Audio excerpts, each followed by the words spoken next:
नमस्कार। प्रादेशिक समाचार के साथ मैं प्रियंका। पहले मुख्य समाचार। केंद्रीय वित्त मंत्री ने प्रवासी मजदूरों के लिए 2 महीने का राशन मुफ्त देने की घोषणा की। जनजातीय लोगों को वृक्षारोपण कार्यक्रम के जरिए रोजगार दिया जाएगा। रेल मंत्रालय ने नियमित रेल, मेल, एक्सप्रेस, पैसेंजर और उपनगरीय रेल सेवाएं अगली सूचना तक स्थगित कर दी है। विभिन्न जिलों में कल कोरोना के 22 मरीज मिलने के बाद राज्य में संक्रमितों का आंकड़ा 200 से अधिक हो गया है और सीबीएसई की लंबित 10वीं और 12वीं की परीक्षा 1 से 15 जुलाई के बीच होगी। अब समाचार विस्तार से। वित्त मंत्री निर्मला सीतारमण और वित्त राज्य मंत्री अनुराग ठाकुर ने कल प्रधानमंत्री द्वारा घोषित आत्मनिर्भर भारत अभियान के तहत 20 लाख करोड़ रुपए के आर्थिक पैकेज के सिलसिले में 9 महत्वपूर्ण कदमों की घोषणा की। नई दिल्ली में आर्थिक पैकेज के बारे में दूसरे संवाददाता सम्मेलन को संबोधित करते हुए उन्होंने बताया कि इन कदमों से प्रवासी मजदूरों, फेरी लगाने वालों, जनजातीय लोगों, छोटे व्यापारियों और छोटे किसानों तथा स्वरोजगार में लगे लोगों को फायदा होगा। जनजातीय लोगों के लिए वृक्षारोपण कार्यक्रम के जरिए रोजगार के अवसर उपलब्ध कराने की व्यवस्था की गई है। वित्त राज्य मंत्री ने कहा कि जनजातीय लोगों को वृक्षारोपण परियोजनाओं में रोजगार देने की 6,000 करोड़ रुपए की योजना पहले ही चल रही है। रोजगार के और अवसर पैदा हों और विशेष तौर पर आदिवासी इलाकों में, ग्रामीण क्षेत्रों में हो तो 6,000 करोड़ के कैंपा फंड्स का सदुपयोग और रोजगार के अवसर पैदा करने के लिए किया जाएगा, जिसमें वृक्षारोपण हो, वनीकरण हो। इस तरह से उस योजनाओं का लाभ आप अलग अलग क्षेत्रों में उठा सकते हैं। अर्ध शहरी क्षेत्र हो, ग्रामीण क्षेत्र हो, यहां पर भी आप इन योजनाओं को ला सकते हैं। सरकार ने ग्रामीण अवसंरचना विकास निधि के तहत भी ग्रामीण क्षेत्र के लोगों के लिए राहत उपायों की घोषणा की है। इसके अलावा राष्ट्रीय कृषि और ग्रामीण विकास बैंक नाबार्ड के माध्यम से पुनर्वित्त सुविधा की व्यवस्था की गई है। सरकार ने नाबार्ड के जरिए किसानों के लिए 30,000 करोड़ रुपए की आपात कार्यशील पूंजी कोष बनाने की भी घोषणा की। सरकार ने उन प्रवासी मजदूरों को प्रति व्यक्ति 5 किलोग्राम गेहूं या चावल और 1 किलोग्राम चना प्रति व्यक्ति देने की घोषणा की, जिनके पास राशन कार्ड नहीं है। वित्त मंत्री ने एक राष्ट्र एक राशन कार्ड योजना का उल्लेख करते हुए कहा कि इससे प्रवासी मजदूर देश में किसी भी स्थान पर राशन ले सकेंगे। इस योजना से 67 करोड़ लोगों को लाभ होगा। वित्त राज्य मंत्री ने बताया कि प्रवासी मजदूरों और शहरी गरीबों के लिए सरकार ने किफायती किराया आवास योजना की घोषणा की है। सरकार और निजी संस्थाओं को आवास क्षेत्र में किफायती किराया आवास विकसित करने के लिए 70,000 करोड़ रुपए दिए जाएंगे। आवास क्षेत्र में मध्यम आय वर्ग के लिए वित्त मंत्री ने राहत योजना की घोषणा की है।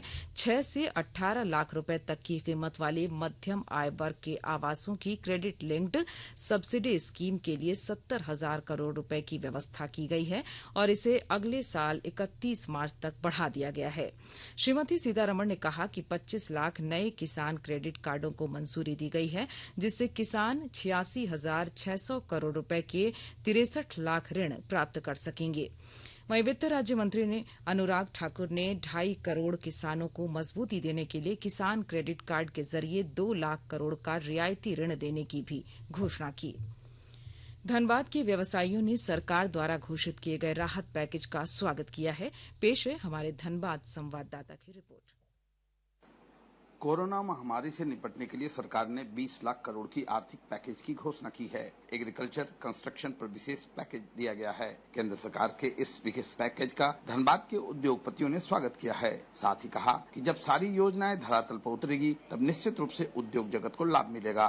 व्यवसायियों ने कहा कि सरकार का यह पैकेज लघु, मध्यम व कुटीर उद्योगों को संजीवनी का काम करेगा।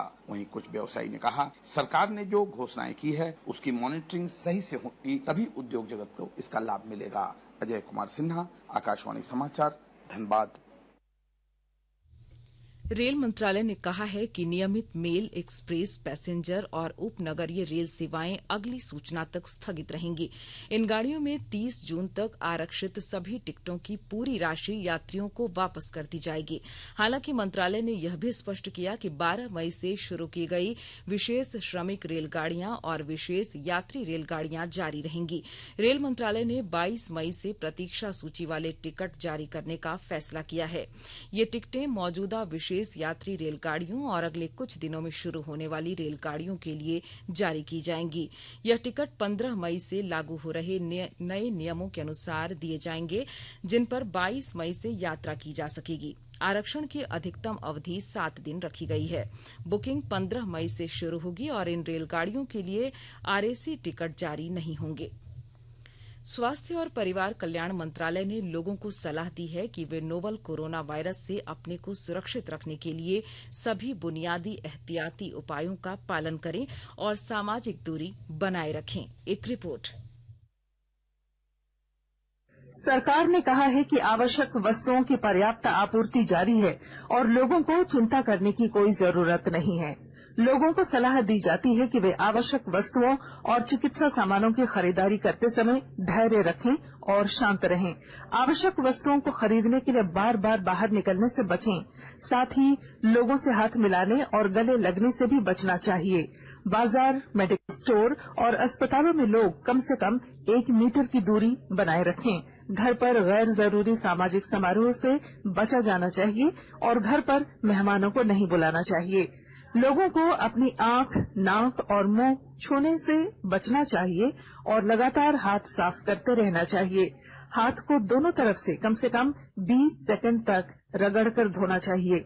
यदि कोई व्यक्ति खांसी या बुखार से पीड़ित है तो वह दूसरों के संपर्क में आने से बचे और डॉक्टर से तुरंत परामर्श ले। स्वास्थ्य मंत्रालय ने कोरोना वायरस के बारे में जानकारी के लिए एक टोल फ्री नंबर 1075 जारी किया है। इधर राज्य सरकार की ओर से भी कई दिशा निर्देश जारी किए गए हैं। इस सिलसिले में सरकार ने हेल्पलाइन नंबर 181 जारी किया है। सरकार ने कहा है कि कोरोना वायरस से संदिग्ध तौर पर संक्रमित कोई व्यक्ति पाया जाता है तो इसकी सूचना 0651 जो रांची का कोड है और टेलीफोन नंबर 2261-000 तथा 2261-002 के अलावा फैक्स नंबर 2261-856 और मोबाइल नंबर 9955837428 पर दी जा सकती है। आकाशवाणी रांची भी आपसे अपील करता है कि कोविड-19 के संक्रमण से बचने और अन्य लोगों को सुरक्षित रखने के लिए कृपया घर पर ही रहें और सरकारी दिशा निर्देशों का पालन करें। आकाशवाणी के ताजा तरीन समाचारों के लिए आप हमारी वेबसाइट newsonair.com पर लॉग ऑन कर सकते हैं। ताजा समाचार ट्विटर @AIR न्यूज अलर्ट्स और Facebook page All India Radio news पर भी उपलब्ध है। आप प्रादेशिक समाचार एकांश के Twitter account @AIR news _Ranchi और Facebook page AIR news Ranchi के अलावा YouTube channel regional news unit Ranchi पर भी हमारे बुलेटिन सुन सकते हैं। प्रादेशिक समाचार आप आकाशवाणी रांची से सुन रहे हैं। राज्य में कोरोना संक्रमित मरीजों की संख्या लगातार बढ़ रही है। पलामू, कोडरमा और जमशेदपुर में कल 22 नए कोविड-19 मरीजों की पहचान हुई। इनमें हजारीबाग जिले के 8, पलामू के 7, रांची के 5, कोडरमा और पूर्वी सिंहभूम जिले से एक कोरोना संक्रमित मरीज की पुष्टि हुई। इसके साथ ही झारखंड में कोरोना संक्रमित मरीजों की संख्या 200 से अधिक हो गई है। पलामू के उपायुक्त डॉ शांतनु अग्रहरि ने बताया कि जिले में कोरोना संक्रमित जिन मरीजों की पहचान हुई है वे सभी प्रवासी श्रमिक गुजरात के सूरत से लौटे थे। उपायुक्त ने बताया कि पलामू पहुंचते ही इन सभी मरीजों को क्वारंटाइन केंद्र में रखा गया था और रिपोर्ट पॉजिटिव आने के बाद अब इन मरीजों को क्वारंटाइन केंद्र से कोविड-19 डेडिकेटेड अस्पताल में शिफ्ट किया जा रहा है। इधर कोडरमा जिले के चंदवारा प्रखंड में एक कोरोना संक्रमित मामले की पुष्टि हुई है। जानकारी के मुताबिक कोरोना संक्रमित व्यक्ति बीते दिनों कोलकाता से आया था और सर्दी खांसी की शिकायत के बाद उसने खुद जाकर अपना सैंपल दिया था। सैंपल जांच में रिपोर्ट पॉजिटिव आई है। राज्य के स्वास्थ्य सचिव नितिन मदन कुलकर्णी और आपदा प्रबंधन विभाग के सचिव अमिताभ कौशल ने कल रांची में संवाददाता सम्मेलन में बताया कि रेड जोन से आने वाले सभी प्रवासी श्रमिकों को सरकारी क्वारंटाइन में भेजा जाएगा। देश के कुछ प्रांतों से आने वाले जो प्रवासी हैं उनमें पॉजिटिविटी के रेट काफी ज्यादा है और जिसके चलते संक्रमण गांव में फैलने की संभावना है। इसको देखते हुए हम लोगों ने जो देश के 24 ऐसे हॉटस्पॉट जिसको आप कह सकते हैं या रेड जोन जिसको कह सकते हैं उनको चिन्हित किया है और ये निर्णय लिया गया है कि जो इन 24 जिलों से आने वाले, इन 24 स्थानों से आने वाले जो भी व्यक्ति रहेंगे वो निश्चित रूप से राज्य के क्वारंटाइन में ही रखे जाएंगे, उनको अभी तत्काल होम क्वारंटाइन में नहीं लिया जाएगा।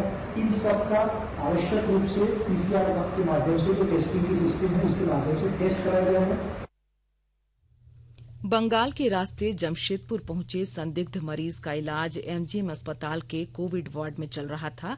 वहां सैंपल जांच में कोरोना पॉजिटिव होने के बाद उसे टाटा मुख्य अस्पताल के आइसोलेशन वार्ड में भर्ती कराया गया और बारिडीह स्थित उनके निवास स्थान में पुलिस और एम्बुलेंस की सहायता से पूरे परिवार को एमजीएम अस्पताल में रखा गया है। साहिबगंज जिले में कल देर शाम तक 441 प्रवासी श्रमिक बसों के द्वारा साहिबगंज पहुंचे। जिला प्रशासन द्वारा इन सभी श्रमिकों को बस के जरिए जमशेदपुर, दुमका, मालदा, रांची, पटना, उड़ीसा, चेन्नई, रामगढ़ एवं पश्चिम बंगाल के अलग हिस्सों से लाया गया। प्रवासी श्रमिकों में 195 लोग रेड जोन से आए हैं। मानव संसाधन विकास मंत्री रमेश पोखरियाल निशंक ने कहा कि केंद्रीय माध्यमिक शिक्षा बोर्ड सीबीएसई द्वारा शुरू की गई उत्तर पुस्तिकाओं की जांच प्रक्रिया 50 दिन में पूरी कर ली जाएगी। कल अध्यापकों के साथ वीडियो कॉन्फ्रेंसिंग के जरिए बातचीत में उन्होंने कहा कि सीबीएसई की लंबित 10वीं और 12वीं की परीक्षा 1 से 15 जुलाई के बीच करा ली जाएगी। उन्होंने जोर दिया कि इन परीक्षाओं का मूल्यांकन जल्द से जल्द किया जाएगा और परिणाम भी शीघ्र घोषित कर दिए जाएंगे। उन्होंने बताया कि स्थिति सामान्य होने के बाद ही विद्यालयों को खोलने की अनुमति दी जाएगी।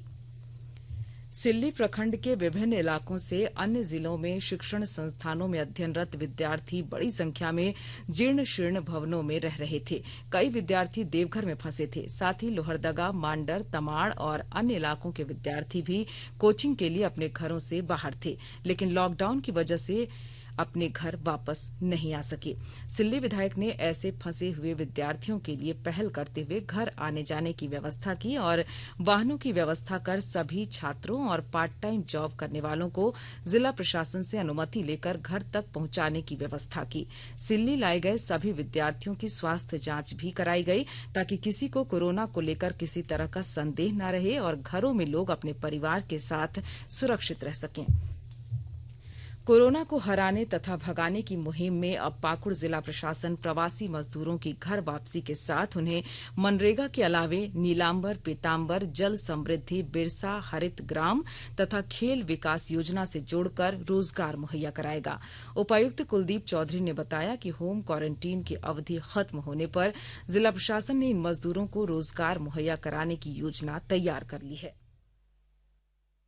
गृह मंत्रालय ने मई में जो अंतर्राज्यीय मूवमेंट ऑफ लेबर्स और जो बाकी अन्य स्टैंडर्ड लोग हैं उनको जब से अनुमति मिली है तब से राज्य सरकार दिशा निर्देश के आलोक में जिला से प्रभावी पहल करते हुए जो निकटवर्ती राज्य हैं यहाँ से हम लोग बसेस के माध्यम से समन्वय स्थापित करते हुए लोगों को वहां से लेके आ रहे हैं। वहां के संबंधित जिला प्रशासन से बात करके जो निर्धारित एसओपी बनाई गई है उसके तहत एवं ट्रेन के माध्यम से भी सुदूर क्षेत्रों से, राज्यों से भी लोग यहाँ पर आ रहे हैं। करीब पाकुड़ में अभी तक पिछले 6 से 7 दिनों में करीब 3000 से ज्यादा लोग हैं जो कि ऑफिशियल चैनल से हमारे यहाँ पर आए हैं। जब ये लोग यहाँ पर पहुंचते हैं तो सबसे पहले इन लोगों की लाइन लिस्टिंग हम लोग करके रेडी रखते हैं कि कौन लोग किस बस में कितने पैसेंजर्स के साथ ट्रेवल कर रहे हैं। साथ के साथ जब यहाँ पर आते हैं तो करीब 6 प्रकार की डेस्क हम लोगों ने यहाँ पर बनाई है, जहाँ पर एक डेस्क पर उनका बेसिक इन्फॉर्मेशन लिया जाता है कि वो कहाँ से आए हैं, किस जिले से आए हैं, किस राज्य में वो कितने दिन से वहां पर स्टैंडर्ड थे और यहाँ पर किस पंचायत, किस गांव में वो जाना चाहते हैं। बोकारो जिला प्रशासन ने रोजगार सृजन के लिए तेजी से योजनाएं लागू करने की पहल शुरू की है और ब्यौरा दे रहे हैं हमारे बोकारो संवाददाता।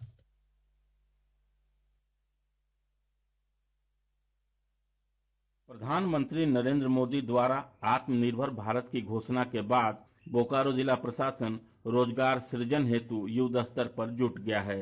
इसी कड़ी में उप विकास आयुक्त रवि रंजन मिश्रा ने समस्त वीडियो को ज्यादा से ज्यादा ग्रामीण मजदूरों को मनरेगा के तहत काम देने का निर्देश दिया है। उप विकास आयुक्त ने बैंकों के जिला समन्वयकों के साथ भी बैठक की। उन्होंने कहा, जिले में बड़ी संख्या में प्रवासी मजदूर आ रहे हैं। सभी को रोजगार उपलब्ध कराना बड़ी चुनौती है, जिसमें बैंकों की भूमिका भी अहम है। उन्होंने कहा, कृषि कार्य और विभिन्न क्षेत्रों में रोजगार को बढ़ावा देने के लिए लोगों को बड़ी रकम की आवश्यकता होगी, जो बैंकों के माध्यम से पूरी हो सकती है। मनोज कुमार, आकाशवाणी समाचार, बोकारो। कार्मिक और प्रशिक्षण विभाग डीओपीटी ने सरकारी कर्मचारियों के लिए घर से कार्य करने की व्यवस्था को सुचारू बनाने के बारे में एक प्रस्ताव का प्रारूप तैयार किया है। कोविड-19 महामारी के प्रकोप को देखते हुए केंद्र सरकार के कर्मचारी कार्यालय अवधि में अलग अलग समय पर कार्य कर सकेंगे। सरकार पात्र अधिकारियों के लिए साल में 15 दिन घर से बाहर काम करने के विकल्प को अपनाने के बारे में विचार कर रही है। और अब अंत में मुख्य समाचार एक बार फिर। केंद्रीय वित्त मंत्री ने प्रवासी मजदूरों के लिए 2 महीने का राशन मुफ्त देने की घोषणा की। जनजातीय लोगों को वृक्षारोपण कार्यक्रम के जरिए रोजगार दिया जाएगा। रेल मंत्रालय ने नियमित मेल, एक्सप्रेस, पैसेंजर और उपनगरीय रेल सेवाएं अगली सूचना तक स्थगित कर दी है। विभिन्न जिलों में कल कोरोना के 22 मरीज मिलने के बाद राज्य में संक्रमितों का आंकड़ा 200 से अधिक हो गया है। और सीबीएसई की लंबित 10वीं और 12वीं की परीक्षा 1 से 15 जुलाई के बीच होगी। इसके साथ ही आकाशवाणी रांची से प्रादेशिक समाचार का ये बुलेटिन समाप्त हुआ। नमस्कार।